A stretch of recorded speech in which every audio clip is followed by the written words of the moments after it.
I ended my relationship with Alfred Mutua in early June this year. On repeated occasions, I've seen Alfred say that we are still friends, and our separation has been amicable.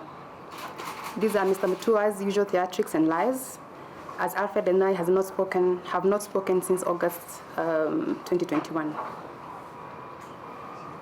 On September 8, 2021, Mr. Mutua, accompanied by his police bodyguard, Martin Zingi, arrived at my apartment and took away a car that was fully registered in my name with a spare key that he had illegally obtained. Mr. Mutua fraudulently transferred the ownership of the car in the logbook into his name and thereafter sold the vehicle to a third party. I filed a case which is pending in court, so I'll not comment further on this. I wish to rather state that the purchaser should be on notice that I maintain ownership to the vehicle. I call for criminal investigation into this serious criminal offense by Alfred Mutua. Along the same fraudulent conduct, Mr. Mutua recently and illegally transferred my shares in the Dash Enterprises, the hotel company, to his sister Anne Bandi Mutua. Again, a clear act of fraud.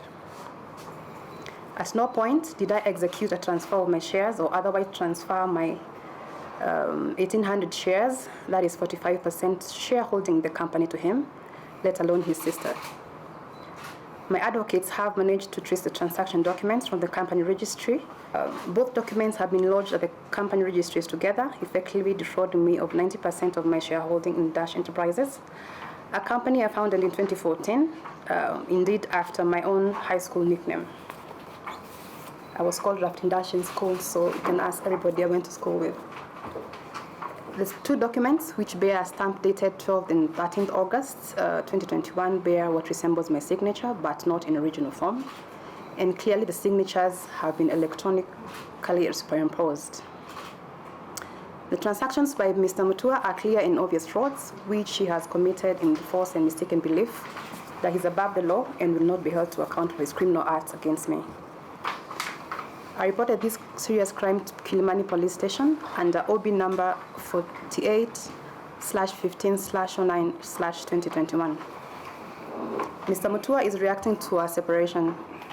Was indicated that I wanted to move on with my life, he thought otherwise. At a meeting at Windsor Golf and Country Club on September 22nd, in the company of our two mutual friends, and after two criminal incidents, I requested Alfred Mutua for mature and amicable separation and reminded him that after all, we were not married. Mr. Mutua angrily termed me as his enemy number one and threatened to crush me to ash, as he takes away everything I have and everything I own. Indeed, this has already started, as he has demanded through his lawyers that I refund any money he has ever given to me or made available for my use. He also threatened to harm people close to me, and he demanded I apologize and retract the two statements I've made on social media regarding our breakup, which I obviously declined. He stated that he had offers from people to kill persons close to me and threatened that he will actually take up the offer to teach some people a lesson. He arrogantly said that he is a very important person in this country, very powerful, and he will and can get away with anything and everything he has planned to do to me and those close to me.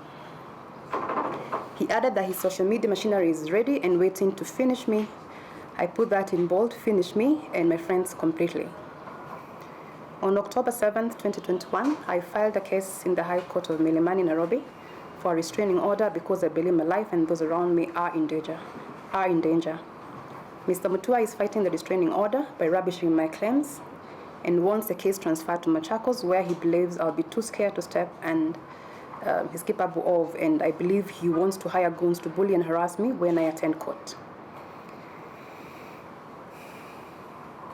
Mr. Mutua has also further falsely accused me of abusing drugs and that I am being used by His Excellency Governor Kibwana and His Excellency Kalonzo Musyoka to bring him down politically, which is complete nonsense, as I have never interacted with the two gentlemen at a personal level.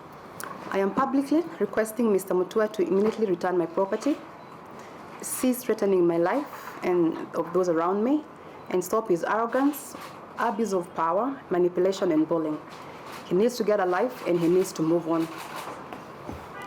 I therefore appeal to the Inspector General of Police and the Director of Public Prosecution to expedite the investigation and charge Alfred Mutua for the serious crimes he has so far committed, because I and my friends are scared and before anything else happens to us.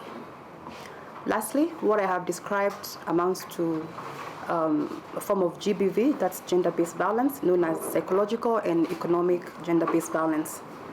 Mr. Mutua is out to destroy me, both psychologically and economically, and must be stopped by the government. Any and every form of GBV must be shunned and the perpetrators punished heavily. I now understand firsthand how and why many women continue to suffer in silence, and especially if their partners or former partners are in positions of power and influence.